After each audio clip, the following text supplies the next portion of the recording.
Introduction. As more and more baby boomers retire, a lot of them are facing a key question. A lot of boomers have stashed away enough cash to comfortably support them throughout their golden years. Many have invested in 401k plans. Others have very robust IRA packages. Unfortunately, there's a huge chunk of senior citizens who have underfunded pensions. A lot of them are simply relying on Social Security. Others may have private pensions that don't really pay all that well. Not surprisingly, a significant percentage of baby boomers who are now retiring only choose to semi-retire. They still work upwards of 20 hours every single week to essentially supplement whatever pension funds they're getting from the government or from private sources. On the other hand, there are a lot of senior citizens who simply have a lot of time on their hands. They don't need money because they're well taken care of by their retirement plans. That's not the issue with them. The issue is, what do they do with their time? Regardless of which group you belong to, if you're a senior citizen, you should definitely look into working from home using the internet. There are many work-from-home jobs available out there, and the key is to use these opportunities to maximize your personal potential. You may not need the money, but you can definitely use the engagement. Why wouldn't you want to work on something that engages your sense of curiosity, adventure, and possibility? Wouldn't it be awesome to work on something that produces money while at the same time pushes you to be as creative and as imaginative as before? If you answered yes to any of the questions above, earning an online income may be the answer you're looking for. Why should you work from home? I know this seems like a very basic question, but we can't assume that we already know the answer. It's much better not to assume anything so as to not overlook anything. This is a very important basic question. Why should you work from home? What kind of benefits would you get working remotely? Convenience. When you're working from home, you don't have to put on your work clothes. You don't have to get from point A to point B. You don't have to hassle about traffic. You don't have to budget for lunch. You don't have to deal with office politics. You're just dealing with work in an environment you can control. After all, you're working from the comfort of your home. Also, you save a tremendous amount of money in commutes, in lunches, and all sorts of daily hassles that the daily grind brings to the table. You exercise your brain. There is such a thing as senior citizen brain drain. If you're a baby boomer and you've been working with your brain all these years, when you retire, suddenly, all that brain activity goes off a cliff. Maybe you were upper management in your career. People would come to you for all sorts of hard decisions. Maybe you would process a lot of data. Maybe you were a doctor or a lawyer during your previous career. These involved a lot of reading, analysis, and hard decisions. Well, when you retire, it's very easy for your brain to turn into mush because you just find yourself reading magazines, watching YouTube videos, and essentially giving your brain a pass. Well, when you're doing work for others from the comfort and safety of your home, you get to exercise your brain. Maybe it's not at the same intellectual intensity as before, but you're at least giving your brain something to do. You put yourself in a situation where you can remain intellectually productive and mentally sharp. The best part to all this is that your brain improves or at least maintains its functions when you learn something new. So, if you're going to work from home and you've branched into a new area that is outside your core competencies, you can bet that you are definitely giving your brain a much-needed workout. Don't disregard the money. Depending on how well your retirement has been set up, money may not even be a consideration for you. On the other hand, if you haven't saved much for retirement, money is a big deal. Regardless of how big of a factor money is to you, please understand that working from home can be lucrative. The techniques that I'm going to teach you in this training are going to step you through many different ways of making money on the internet, as well as through hybrid solutions that make online and offline platforms. The bottom line is, depending on how hard you work, depending on the kind of system that you build, and depending on how you invest your time and how your reputation shapes up, you can earn quite a bit of money. In fact, a lot of retirees easily make six figures just working from home. Now, that may not be a big deal to you because if you were particularly successful in your career, six figures is small potatoes. But in many cases, senior citizens working from home who pull down that much money actually put in very little time. Also factor in the amount of time, focus, and planning that went into producing income. You get flexibility. The great thing about working from home is you get flexibility. Personally, I love this. I have a small boy, and it's really a pleasure seeing him grow up. The great thing about becoming a parent is you get to relive your childhood through the eyes of your child. Whatever issues you may have had with your parents or whatever misgivings you may have had about your own childhood, you have a chance to fix that with the life of your child. It's no surprise that parents love to say that they give their kids the opportunities that they themselves did not have. This doesn't just involve money or the ability to buy certain things. This also involves emotional and intellectual nurturing, sustenance, and cultivation.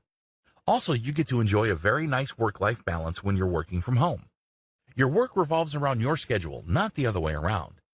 This flexibility enables you to enjoy more of what life has to offer. Working from home gives you a sense of meaning. At the end of the day, what really makes life worth living is not the amount of money we have in the bank. It's not the amount of respect we get from others or the social status we manage to achieve. It goes beyond that. A life worth living really boils down to whether you think that there is a purpose to you living. What's the point of having a lot to live for when you have nothing to live from? It's all about purpose or a sense of meaning. When you work on your own terms, from home, you get that sense of purpose. You get rewarded for being curious.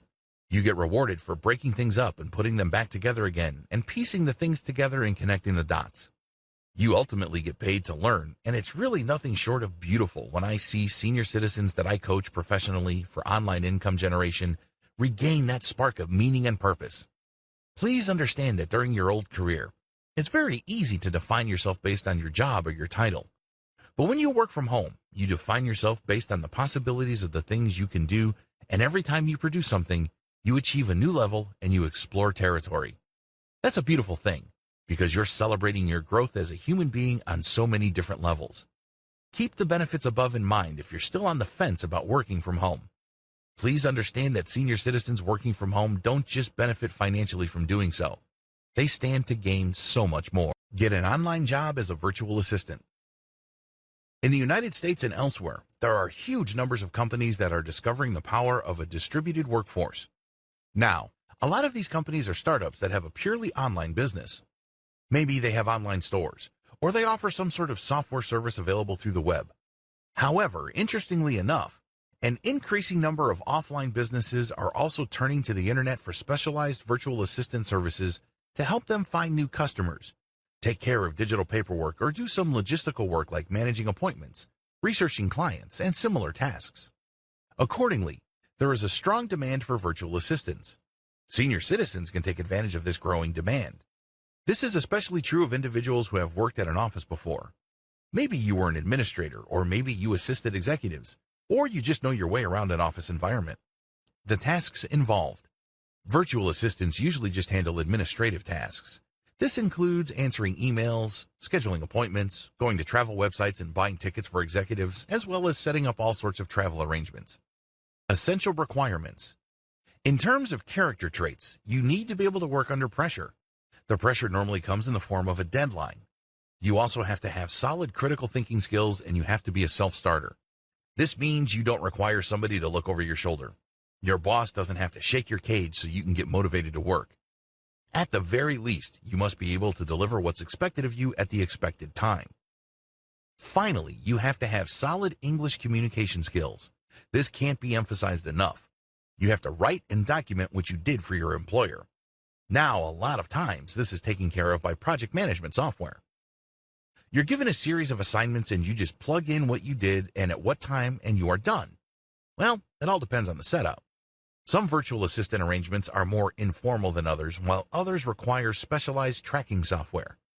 In fact, some virtual assistant jobs have a status check software installed on your computer.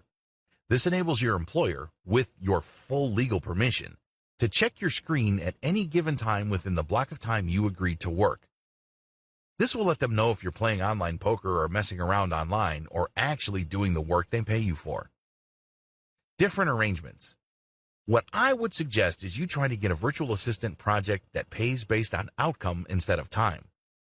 The problem with working on a time-based basis is that it feels like you're working at an office. Sure, you're working from the comfort and convenience of your home, but your time is severely restricted. This is made worse when your boss can check your status by checking your screen. By shifting to an outcome-based arrangement, your boss will pay you for results. The results are pretty straightforward in a typical virtual assistant arrangement. Either you set up the appointment, either you looked up the clients and made contact, or you didn't. Either you booked tickets or not. These either-or situations can easily be documented. This way, you don't have to constantly watch over your shoulder and have to worry about some sort of virtual surveillance by your employer. You only need to send them the right reports at the right time. They can verify them, they can double-check them, and once everything checks out, you can then move on to the next task. Of course, this is not always possible, so make sure you look at the project details before signing up for a virtual assistant job. These details do vary from employer to employer. Customer service representative or technical support. While a large chunk of CSR work moved overseas, there is still a space for senior citizens in the United States to become CSR or call center workers. The key here is specialization. The great thing about inbound sales that requires specialized knowledge is that people are calling in regarding a particular product or concern, and you can easily scale up the interaction so they end up buying something more valuable than what they originally thought. In many cases, they end up buying something when they just called in to ask a question. Types of tasks. Different call center jobs have different configurations. The best paying ones involve some sort of sales. Now, please understand that this doesn't mean that you have to become some sort of used car salesman with all the necessary cheesiness and obnoxious behavior. It doesn't have to be like that. In many cases, within an environment of simply responding to people's needs, you can upsell them to higher value products or service packages. Here are the most common skills required in a customer service environment.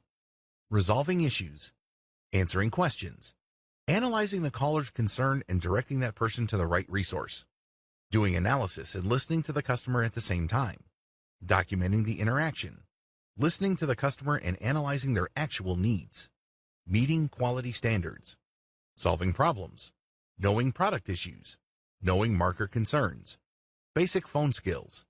The key to making money as a specialized call center agent. If you are based in the United States and you're a senior citizen looking to make money as a call center agent, the key is to know your stuff backwards and forwards. When somebody calls and they realize that you really know your stuff and you can help them solve their problems, it's very easy to upsell them. Since you get paid based on commission, you can possibly earn lots of extra cash being a specialized upsell call center agent. How? People call in for customer support, you solve their issues, then try to sell on a related service package. General freelancer. This is a general heading for senior citizens looking to do work on the internet. There are many different types of freelance jobs you can take, but there are general similarities. When you work as a freelancer, you work based solely on your own time. What kind of jobs can you do on a freelance basis? Generally speaking, the most common freelance work available online involves writing. Please understand that there are many different types of materials people hire writers for. Here's a short list of freelance writer work currently available. Academic writing, screenplay, grant proposals, technical specifications, technical manual writing, legal contracts, demand letter or formal legal pleadings, online content, books, novels, personal biographies or memoirs, online guides, business plans, business proposals, service proposals. The list above is just a short list. Let's put it this way. As long as something needs to be written in English, it can be outsourced to you. Requirements. There are no formal education requirements to be an online writer. In fact, I know people who only have a high school diploma and some barely have that diploma who are pulling in 5 figures. The great thing about online writing is it all boils down to the quality of your output. That's all the customer cares about. Other variations. There are many other variations of freelance writing work. You don't necessarily have to write the materials yourself. You can be any of the following: editor, transcriber, proofreader, transcriptionist, ad writer, copywriter, copy reader, project brief writer. As you can tell from the other subsidiary projects above, the writing portion is just a small fraction of the overall project. There are so many variations to writing work, and believe me, the internet will never run out of demand for writers. How come? It all boils down to basic English communication. Companies know that they need to present their ideas in a professional way. They know that they need to be understood effectively and efficiently. This, of course, requires people to communicate effectively. Requirements. You should also invest in Whitesmoke or Grammarly. These are online grammar checkers that will help you clean up your output. I don't care how polished of a writer you think you are. Everybody's got rough edges. Become a blogger. Everybody's got opinions. Everybody's got ideas. The good news is there is a universal market consisting of potentially billions of people. The internet is really a large audience. You may think that you have all these wild and wacky opinions that nobody really takes seriously.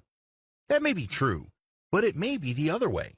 It may well turn out that your opinions, as weird and as awkward you may think they are, might actually appeal to a large number of people. When you publish these materials, you may be in for a pleasant surprise.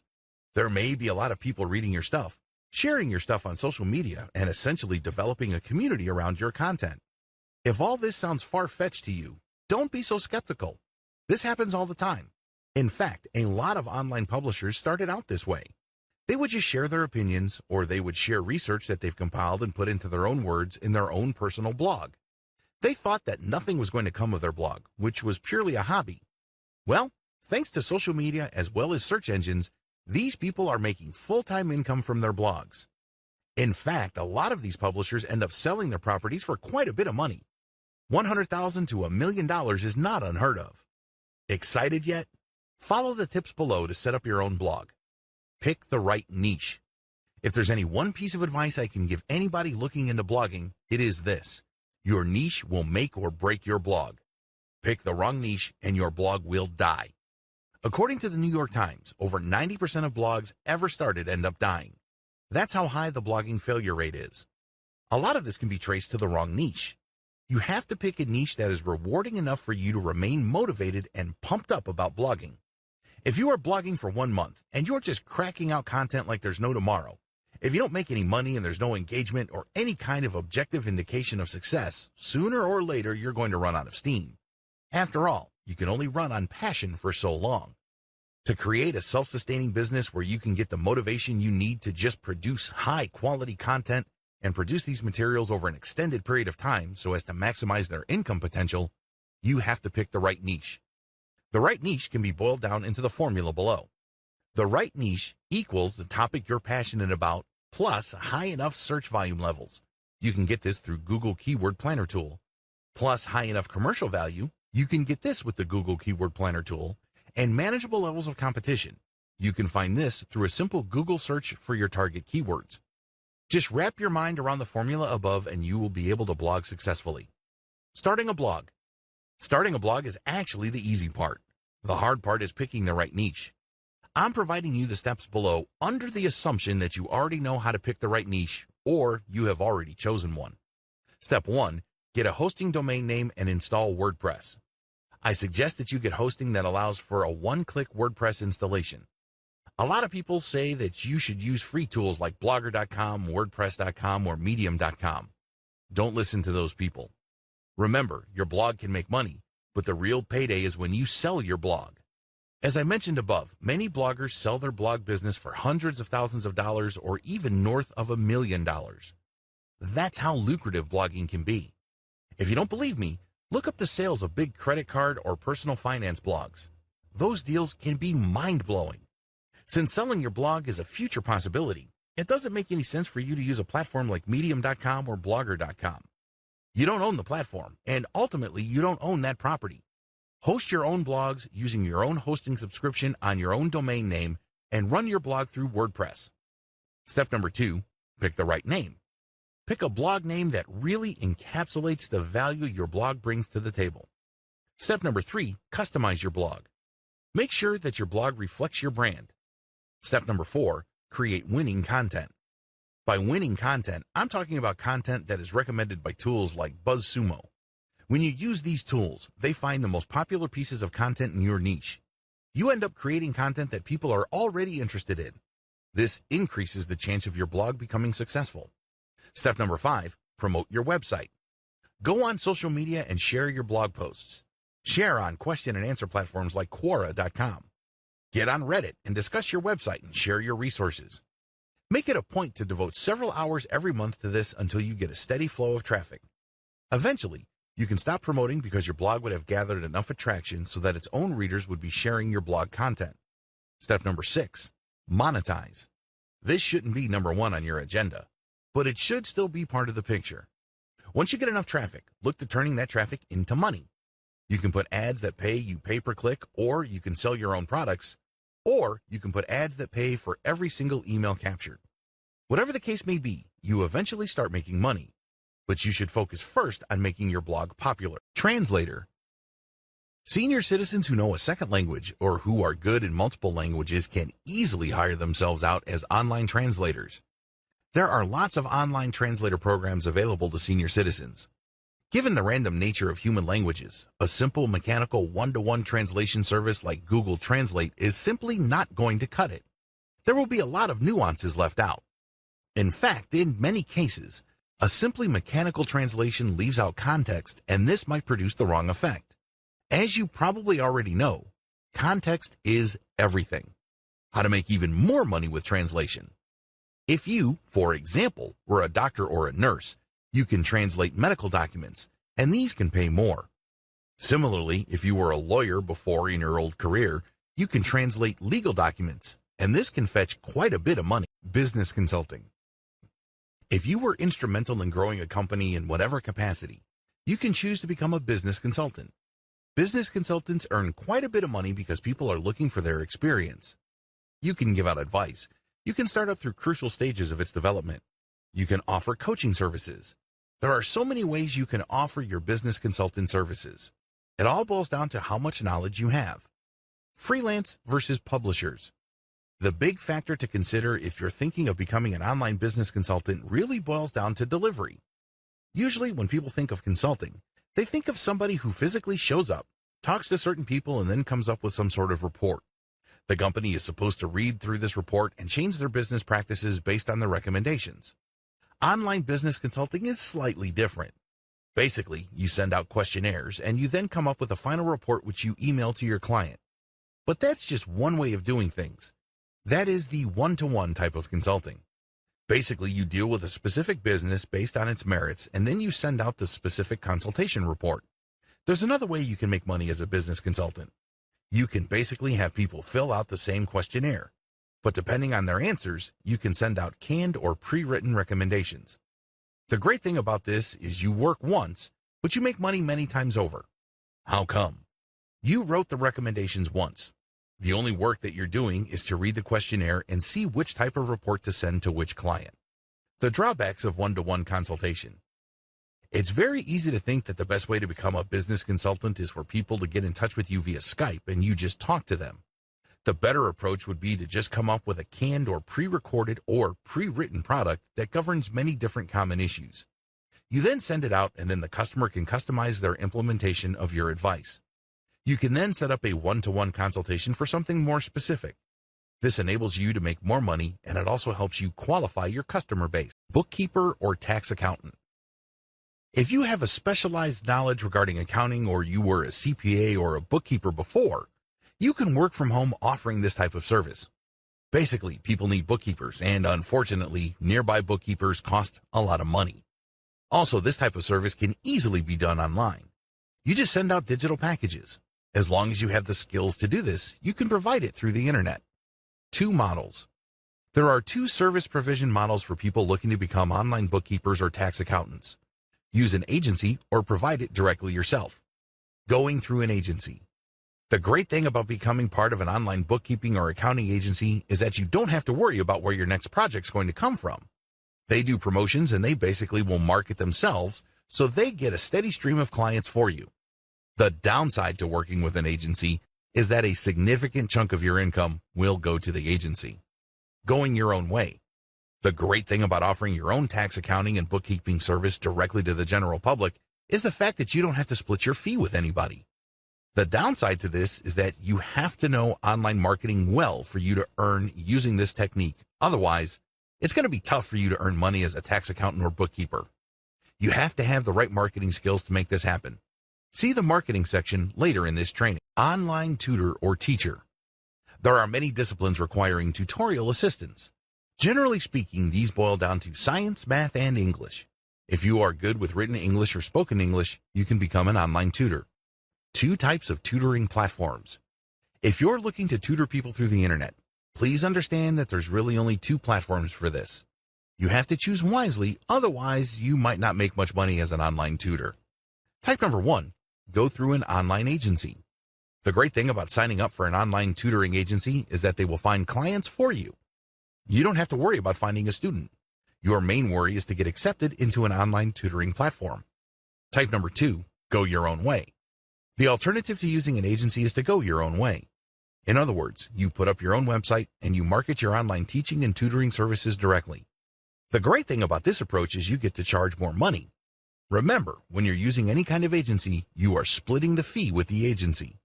Unfortunately, in an agency environment, they set the fee. If the fee is very low so as to make their services more affordable, guess who takes the hit? That's right, you do.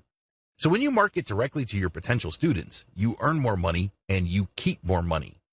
Another advantage is you don't have to worry about personality and temperament issues because, ultimately, you either convince the student to hire you or you don't. You don't have to go through some sort of bureaucracy or attitude test. The downside to going your own way is that you have to know how to market online. You may have to spend a lot of money on Facebook ads and Google search ads to get customers. If you don't know what you're doing with online marketing, you might end up paying too much money only to have very little to show for it. Become an online seller. Online commerce is here and is here to stay. It's getting larger and larger. Wouldn't you want to get a nice piece of that pie? The problem with online selling. The problem with most online sellers is that they think they have to do all sorts of things to sell online. This means they have to hang on to inventory, prepay for it, store it in a warehouse, physically handle the stock, deal with returns, refunds, and all sorts of customer support headaches. On top of all this, they face a tremendous amount of competition regardless of their niche. It is no surprise that initial adopters of online stores or early online store builders tended to fail. Fast forward to today. Now, more online sellers are making money reliably, predictably, and profitably. What changed? 2 words. Dropshipping. Dropshipping explained. Dropshipping is a fulfillment method. Basically, you put up a website to attract traffic and buyers from the internet. They can find you through search engines or social media. When they find your store, they can see your products. If they like a product, they can click a button to order it. When that happens, it triggers software that orders from your supplier. Normally, this is a Chinese supplier from places like AliExpress. The customer doesn't see any of this. Instead, they make a payment at your website and start to wait for the product they ordered. Your website, on the other hand, automatically places their order to your supplier in China. The Chinese supplier then ships the order directly to your customer. It doesn't even pass through your hands. How nifty is that? You don't have to worry about warehousing, inventory handling, or most other fulfillment headaches. If there are any problems, exchanges and refunds are very easy. How come? Normally, the difference between the price drop shippers charge to customers in the United States and Canada is so big that they can absorb quite a bit of losses. How to get started as an online seller. There are 2 ways you can set up an online store. You can use a dedicated store using WordPress and WooCommerce. You can use a plugin to import products from your supplier at AliExpress. Personally, I would use a simpler option. I would use Shopify. Shopify is awesome because all the hosting is taken care of. You don't have to host your own online store. You can bet that its hosting infrastructure is safe and powerful. You don't have to worry about your website going offline. Also, Shopify supports all sorts of plugins, the most important being Oberlo. Oberlo works closely with AliExpress. So, when you do a search on Oberlo, you can find all sorts of products on AliExpress. Just select them with your browser and Oberlo will automatically populate your Shopify store with these products. Also, Oberlo will automate the ordering system. This is what sealed the deal for me. When somebody goes to my store and buys a product, the payment is processed through Shopify and my PayPal account is credited. At the same time, Oberlo will take the order details of that transaction and send it automatically to my source at AliExpress. My PayPal is then automatically charged, and I keep the difference. Virtual juror. In high-stakes litigation, lawyers really are not in a position to leave anything to chance. They'd rather present their cases to people that match the profile of the jury pool in their jurisdiction. You have to fill out an online survey to see your personal profile. And if you get picked for that online jury pool, you get paid as an online juror. You basically just listen to the arguments of the lawyers, you look at the evidence presented, and then you render your opinion. In many cases, you are asked to explain why you decided the way you decided. This is then recorded by the online juror company and presented as a report to the litigators involved. The law firms will then look at the profile of different types of jurors so they can use them as a way to guide them in picking out the proper jury composition in their lawsuit. In other words, by going through an online juror system, they can get a good idea as to which jurors to select so as to maximize their chances of success. On the other hand, If the online jurors uniformly or almost universally decide for the plaintiff or the defendant, the law firm might decide to just settle the case. No matter how you cut it, your job as an online or virtual juror is actually very important. It can save companies a lot of money. It can also save plaintiffs a lot of hassle. Other work-from-home opportunities. If you want to work at home, there are many different options available to you that can involve a hybrid of online visibility and offline work. What follows is just a general sampling of this type of hybrid opportunity. Keep in mind that these opportunities require real work. You have to physically be somewhere. You're basically back to active income in the sense that you are trading in your time for money. The only online dimension to this is that people will find out about your service through the internet. Catering, baking, and cooking. If you have a Facebook account, you can use Facebook to offer catering services. Facebook is geared towards local businesses, so when people look for local catering and baking or cooking services, they can find your business. You can sell prepackaged meals that you prepared in advance, or you can rent yourself out as an on-site chef or cook. If you're going to go into this kind of business, make sure you look for competitive pricing. Childcare. You can offer childcare services out of your home. However, make sure you comply with local licensing rules. There are also potential insurance bond issues that you need to comply with. Care for pets. You can also set up your home as some sort of doggy hotel.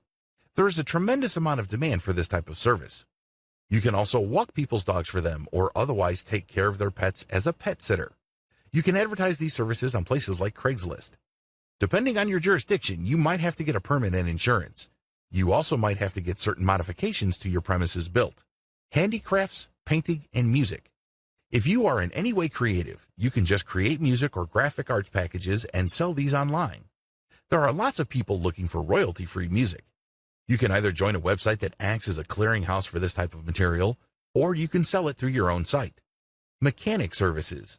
If you love cars, you can advertise on Craigslist to be a drop-in mechanic. Now, please understand that people would pay good money for this because you are actually visiting them and doing repair work on their car. The same possible legal issues of pet sitting apply here as well. Gardening services. You can offer informal gardening services through the internet. There are a lot of people who need certain plants trimmed or their lawns mowed. This can be lucrative, but your service page has to be very visible online. Where to get online jobs?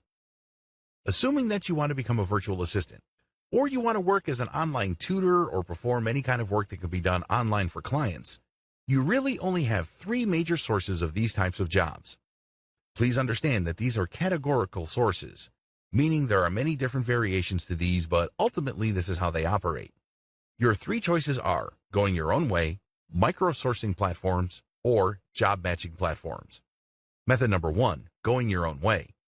When you go your own way, you're basically selling your services through your website. Maybe your website is just a page on blogger.com or medium.com. It's still an online service page. Obviously, you should adopt the most professional-looking online presence. Invest in a domain name, get it hosted somewhere, and make sure that your website looks professional. The more professional your site, the higher the chance people will hire you. Pretty straightforward. How to get people to visit your site. When you do go your own way, you're basically taking out online ads or promoting your website or doing some sort of outreach to get people to do business with you. The bottom line is to get people to see your website so they can see what it is you offer. You can charge much higher rates than if you were to advertise your service on a platform. There's no comparison. The only person you're being compared to is yourself. Watch the video on online marketing to get a basic understanding of traffic building techniques you can use. Another downside to going your own way is that you have to learn how to sell online. Please understand that there's a big difference between learning how to drive traffic and learning how to sell. A lot of people confuse these two things, and that's why they spend a lot of money on paid ads with very little to show for it. You also have to set up a web presence that can convert traffic into sales. This is not as easy as you think because it takes quite a bit of time and attention to detail, but it can be done. Method number 2, micro-sourcing platforms. Micro-sourcing platforms are places like Fiverr where service providers set up an account under which they can then create many different ads. Each ad relates to a specific task they perform for other people. For example, if you're a graphic designer who can produce banners, headers, Photoshop edited photos, and other graphics tasks, when you join a micro-sourcing platform, you agree to price your service according to their price restrictions. On Fiverr, service providers used to be restricted to only $5. Not anymore. But you can only offer one specific task per ad. These are very task specific. Potential buyers would then go through Fiverr and they would do searches for tasks related to the ones you're offering. The big advantage of microsourcing platforms like Mechanical Turk, Fiverr, or Micro Workers is that they're job specific. There's no guesswork as to the kind of task you are expected to perform. The downside to microsourcing platforms is that the competition is so intense that it's normally a race to the bottom. These task platforms or microsourcing websites are very price sensitive, so make sure that you only offer services that you can earn good money from. This means you should offer specialized services. Method number 3, job matching platform. A job matching platform flips the script of microsourcing. With microsourcing sites, clients basically have to select among ads posted by the service providers. With job matching platforms, it's the other way around. The clients will post the details for their project, and then the service providers would bid for that project.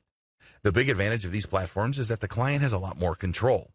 The client can specify certain types of skills, they can dictate certain outcomes, and they can select among the pool of potential contractor bidders.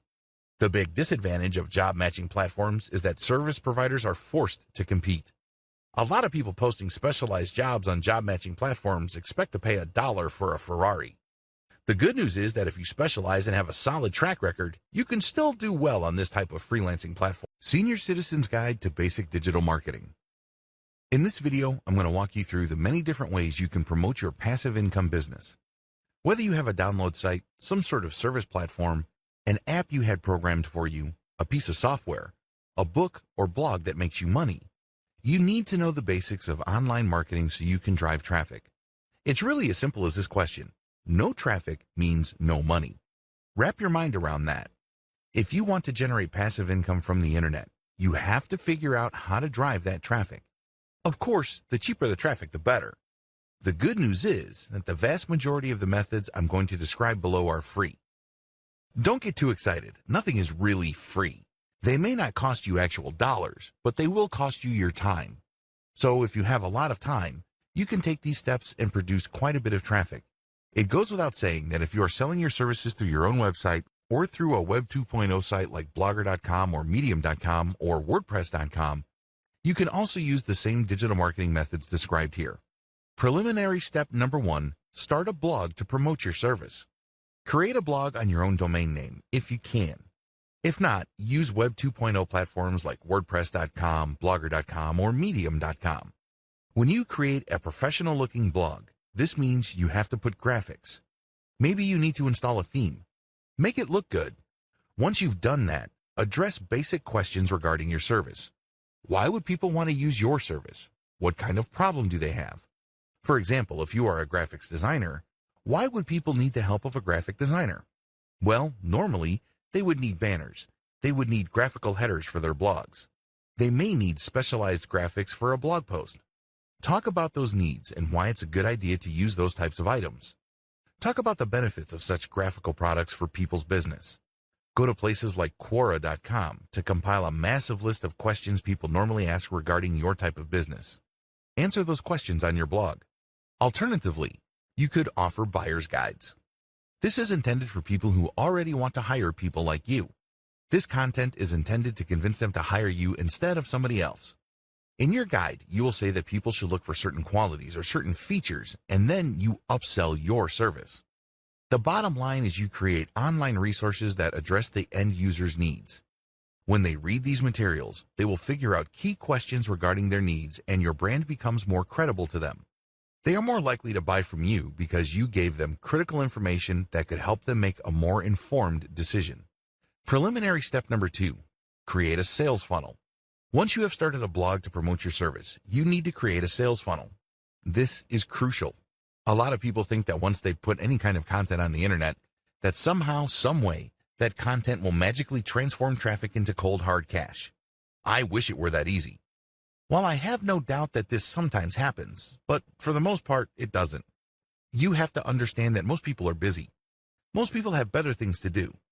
So as much as possible, they would rather be pushed into or persuaded into some sort of sales conversion process. If your content doesn't do that, then you can kiss that potential sale goodbye. Instead, Those eyeballs will eventually convert for somebody else who knows what they are doing. The key here is to understand that you're not blogging just for the sake of blogging. Your blog content must lead to sales. If you don't get this, then don't blog. It's that simple. Set up a simple sales funnel. A sales funnel is really just a flowchart of different types of content you put online. This material ends up filtering or qualifying your traffic so that eventually they buy from you. That's as simple as it gets. That's as simple as it needs to be. The most basic way to do this is to create info pages. These are pieces of content that answers people's questions and defines certain issues for them. These can be used as resources by people ultimately interested in the service that you are offering. However, once you have created these pages, they should link to selection pages. On these pages, you tell people how they should select the right service provider. This is how you gently nudge them to pick you. But if you don't call them to action and just tell them, okay, here's the answer to your question, you're basically trusting that they will pick you. How can they pick you when you didn't even tell them, hey, I'm available. Here's what I have to offer. Here's why my service is so superior compared to others. You have to create selection pages. These can be reviews. These can be finely tuned selection guides. These can even be online forms that people plug details into, which ultimately selects a particular service that you offer. Whatever the case may be, you have to gently twist people's arms so they buy from you and not from somebody else. Remember, the name of the game is not just to find your stuff, but to get them to something that will put dollars in your pocket. It's all about conversion. Now, if you have a passive income site, this also applies. This is most applicable when it comes to service providers. But if you have an information site that makes money when people click on ads, selection pages call people to action. So, when these ads show up, people know what to expect and they are more likely to click. The bottom line is getting people to convert, convert, convert. Preliminary step number 3, get ready to promote your content on social media. What follows are actual traffic generation methods. It's really important to understand that if you don't generate traffic, you're not going to make money. It's that simple. No traffic means no money. To put it in a more positive way, traffic means money. Regardless of how you look at it, you need to get traffic. It could be paid or it could be free. No matter what you choose, you have to get traffic, because without traffic, your pages are not going to turn into cash. That's the bottom line. Method number 1, promote your content on social media. There are tons of social media platforms out there, and I am of course talking about Pinterest, Facebook, which can be broken down into Facebook pages and Facebook groups, Twitter, Instagram, and YouTube. Go to all these social media platforms and look for areas that are directly related to the service that you are offering or the content you're offering. For example, if you have a blog on how to make money on the stock market, you can bet that there are tons of Facebook pages and groups that talk about stock investing. Get a massive list of this going. You may even hire a virtual assistant to do this. Once you've done that, create your social media accounts. Ideally, you should have a social media account on all the major platforms. Again, these are Twitter, Facebook, which is broken down into pages and groups, YouTube, Pinterest, and Instagram. The more platforms, the better. Create your social media accounts. These have to look professional. Maybe you have to invest in a cover graphic. If you don't know how to make one, you can easily buy them cheap at places like Fiverr.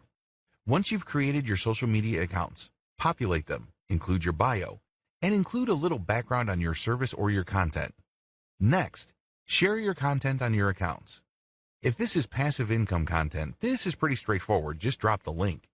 The same applies to your service website's blog. The key is to share your content on all your accounts. Once you've done a fair bit of sharing, the next step is to find all the subsections of these social media platforms where people already talk about your type of service, the need for your service, where people are normally interested in your type of service. Alternatively, these can be places where people talk about the topics that you cover on your blog, your resource websites, or online store. The key is to find these places and then become active on them. Here's the secret. Don't just share your own stuff. If you did that, you'll get banned for spamming, so don't even try. Instead, find high-quality third-party content and share these on your accounts first, and then from there, link to these subsections. If you do this right, you won't get banned because you are sharing high-quality information that you did not write. This is called content curation. As long as you are sharing the link and not whooping off the content and then sharing that, you should be fine. To turbocharge the results, you might want to use automation software to publish on your social media accounts. Software like Jarvee, Hootsuite. The name of the game is to run all this curated content through your accounts to draw a lot of attention from people in different social media platforms. Eventually, you mix in the content you share on your blog, and then if people click the link to that, they end up on your blog, and you can then convert that traffic. Method number 2, promote on Quora. Quora is a question and answer platform where people basically ask all sorts of questions about all sorts of topics under the sun. The website is organized in terms of questions. People would post a question and then other people would answer. Quora is a great way to get very targeted traffic. For example, you have a blog that makes money by offering content to people applying to MBA programs. You can find all sorts of MBA-related questions on Quora, answer them, and link directly to specific blog posts. As long as there's a tight fit between the question, your answer, and the resource link you supplied, you should be fine. However, if there's a big disconnect and it's obvious that you are just trying to get free traffic from Quora, not only will your answers get deleted so you don't get any traffic, but your account can also get banned. Method number 3, promote via guest posts on blogs. If you are a blogger, you know that blogging takes a lot of time and effort. This is why a lot of bloggers would actually save money by inviting other bloggers to contribute content. The contributing bloggers benefit by being able to get fresh eyeballs from the blogs that post their content on, as well as search engine optimization value for the links they include in their contributed content. This can produce a win-win situation. The blogger publishing guest posts wins by saving money on original content that's not published elsewhere. The contributor gets benefits by getting eyeballs and producing direct traffic that way, as well as a backlink for SEO purposes. The downside to guest posting on blogs is that you may be in a niche that is so specific that there are only a few blogs that cover it. When you try to pitch these blogs on your guest post, they may not be all that receptive. Method number 4, promote on Reddit. Reddit prides itself as the world's front page. It can make that claim because it gets a huge amount of traffic. When you post a link on the appropriate subreddit on Reddit, there's a good chance that it can generate quite a bit of traffic from that platform. Of course, the more specialized the subsection is, the less traffic you should expect. This is not necessarily bad. For example, if you have a blog that helps people get into medical school, you can promote the links to your blog post on subreddits that help with medical admissions. While it's obvious these sections on Reddit don't get much traffic, promoting on these subsections is still worth it because the eyeballs that you do get tend to be very interested. In other words, this is qualified traffic. This is not some random person just looking for funny pictures or inspiring images. These are people who are actually looking for specific problems related to medical admissions. If you position your post right and set up the right context for it, you might get a lot of customers. These are people who are looking to click on your ads or order services from you. The downside to Reddit is that people on Reddit are very, very sensitive to spam. Even if you're not actively promoting a link or even if your post does not have the link on it, they'll still find a way to report you for spam. That's how sensitive they are. This is why it's really important to play the game smart. You can mention the name of the website without the .com at the end.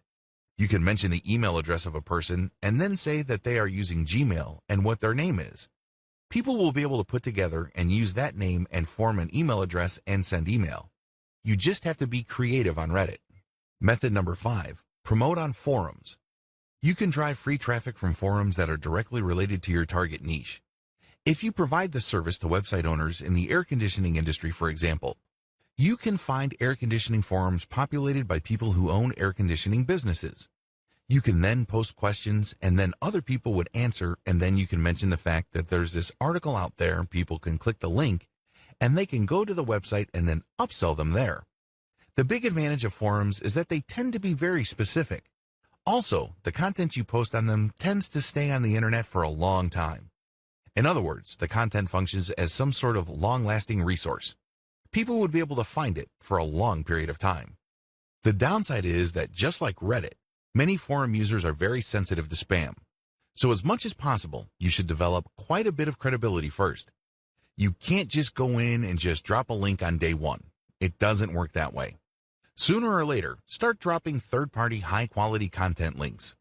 These are links to materials you know are the ultimate best with no disputes about the quality of their content. Of course, this is not your content, but it wouldn't matter because when you're sharing this content, people start looking at you as the authority. They know that when they pay attention to you and take you seriously, that you will not steer them wrong. You always give them the very best information. That's the kind of reputation you should build for yourself. Once you're able to do that, then you can start sprinkling in your own blog posts. And when people click those, they will end up with your website and you can then convert them. Method number 6, promote on Facebook comments, plugin-powered blog posts. Facebook has a plugin that many websites use. You can search for blogs that use this plugin, but use your content's target keywords. For example, you have a blog post on how to buy stocks. This, of course, is for your passive income website. People read that content, then they click on an ad, and you may make money. Pretty straightforward. You can promote this using this technique by looking for keywords related to your blog post and then searching for blog posts that are powered by the Facebook comment plugin. This means that this blog posts written by other people are on blogs that have Facebook's comment plugin. You then enter your response to that blog post and then drop a link to your post. The big advantage of this method is that you get highly targeted traffic. Please understand that no matter how obscure your target content is, there's a high chance somebody has already written about it on some sort of blog. Find that content, and if that content has a comment section that's powered by Facebook, comment on it and then drop your link. The disadvantage here is that if you're obviously spamming, you will get penalized. People don't like promotions on their page. You're basically promoting at their expense. This is why you have to share valuable content. Method number 7, promote on Pinterest. Every blog post on your website can have an image attached to it. Find that image. Get it custom made on places like Fiverr. Once you have the royalty for the image, go to Pinterest and pin it using hashtags or categories directly related to your niche. The upside to this is it's pretty straightforward. It's very easy to do, and you can link from that photo to your blog post. The downside to this is you need to do this a lot and you have to produce the right content. Also, Pinterest is great for products and not so great for services or concepts. Method number 8, promote on blog comments. Basically, you search for these blog posts. The same way how you would be looking for blog posts that use the Facebook comment plugin mentioned in one of the methods above. The only difference is that these blog posts don't necessarily have to use the Facebook comment plugin. You still do the same things though. You have to talk about what the blog post is about, raise certain questions, and then raise the issue that has something to do with the link that you are promoting. This is not something you can copy and paste. You have to do this on your own. You have to be a decent writer to pull this off. But the good news is, if you are able to do this right, you will attract the right eyeballs. Method number 9, Facebook page commenting. Find your competitors on Facebook. Whether you're a service provider or you are a blogger or a content website owner, find your competing pages on Facebook. Look for their pinned post. These are posts that appear on the front page. Comment on the number 1 comment on that page. Ideally, you should find content that has no comments first. Comment on that, and then use the same techniques for blog commenting that I've mentioned earlier and then drop your link. Method number 10, Facebook group marketing. Join as many different Facebook groups related to your niche and use the same commenting strategies I've mentioned above. Paid options. In addition to the free methods above, you can always pay for traffic. Depending on how much money you have available to invest in building an online income stream, this may be a workable option, or it may be off limits to you. It's a good idea to cut your teeth on free traffic generation first before paying for traffic. Conclusion. Working after retirement can provide great opportunities to work on your own terms. Companies appreciate the value older workers bring to the table. There are many ways you can work online. You can work on your own terms. You can work on your own schedule, because the internet has just made remote work so much more flexible and lucrative. You can also look into building passive income systems. If you are sick and tired of having to actively work for your money, creating online passive income through online publishing and other methods is definitely a great option. With that said, use the information above to zero in on remote income options that make the most sense in your situation. You can take a long, hard look at your personal circumstances and look for the right fit. Just because other people are doing it and generating good results, it doesn't necessarily mean that it would be right for you. You have to look at the totality of the situation, Make sure that everything fits just right so you can take advantage of the right opportunities and produce the right outcome. The best part? You got to learn something new. Just because you're a little older doesn't necessarily mean you have to be old. People become old when they shut their minds to new possibilities. People become old when they refuse to learn. People become old when they become stubborn and insist on hanging on to what they think they know. When you put yourself out there as an online worker, you basically get paid to learn. You basically get paid to push out of your mental and emotional comfort zone, and things become possible. You start looking at the world with a tremendous amount of possibility and a sense of adventure.